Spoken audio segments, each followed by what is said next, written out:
Hi, I'm Sarah Smith. I am the family ambassador for the Erskine Veterans Charity.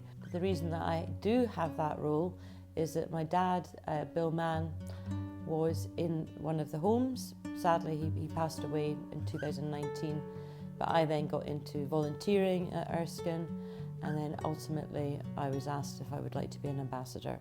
Well, first and foremost, my dad was my dad. He really believed in giving back. He ran a successful business, he was an accountant, and although he had prepared in lots of ways for what might happen to him towards the end of his life, getting dementia wasn't one of them. I think we were always a team really, just even from the start. I remember once as a wee girl, he wanted to paint the outside of the house and my two brothers didn't want to do it, so I did it with him. And I'm really into sport like Dad was, so yeah, we did everything together. And although he was very capable, it was interesting to me when he started to become ill that I just knew this wasn't something he was going to do on his own. When someone's suffering from dementia and you're very close to them, it's all about them knowing that they can trust you.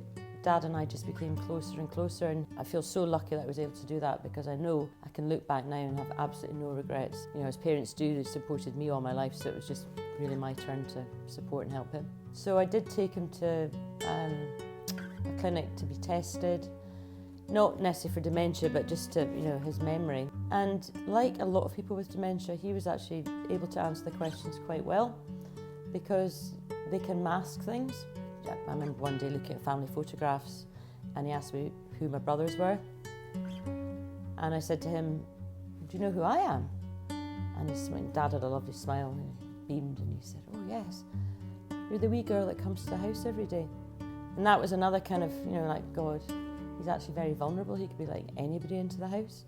I had to make the decision that he couldn't remain in his home anymore, which is probably one of the hardest decisions you'll ever have to make. When I do speak to people who are at that stage where they know themselves that their loved one needs full-time care, but I said, I felt like Judas Iscariot. There was my dad in his house 10 minutes down the road, completely oblivious, but it was the right decision.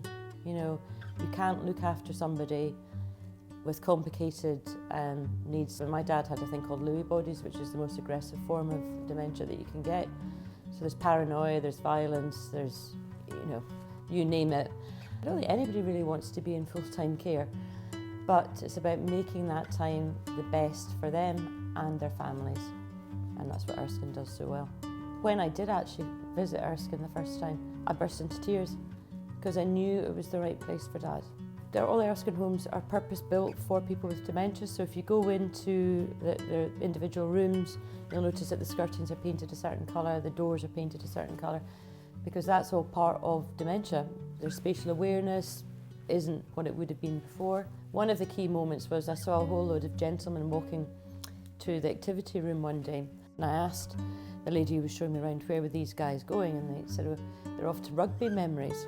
And so we're going to be watching on the big screen rugby matches. They had all played rugby, and I just thought Dad would love that.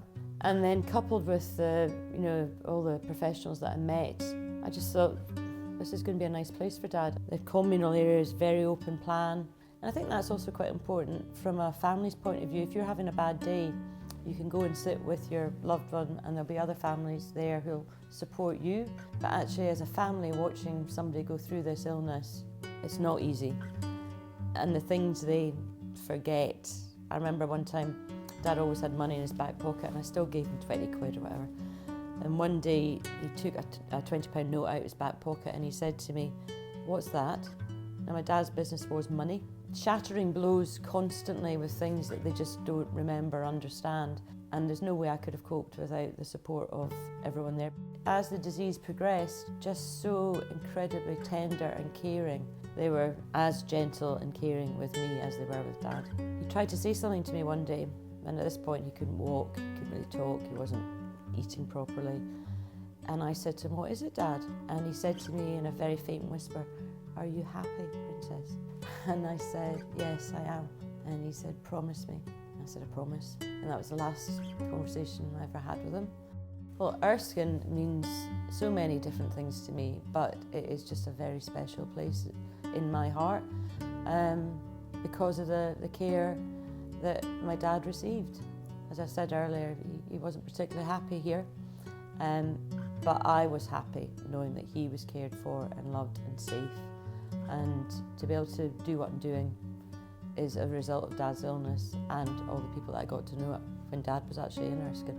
So I'm honoured to be an ambassador for Erskine because I know how difficult it is when you've got somebody in care that you're not going home to every night. And I think one of my jobs is also to reassure people that they are making the right decision and their family is going to get great care, both the person that's in Erskine and them.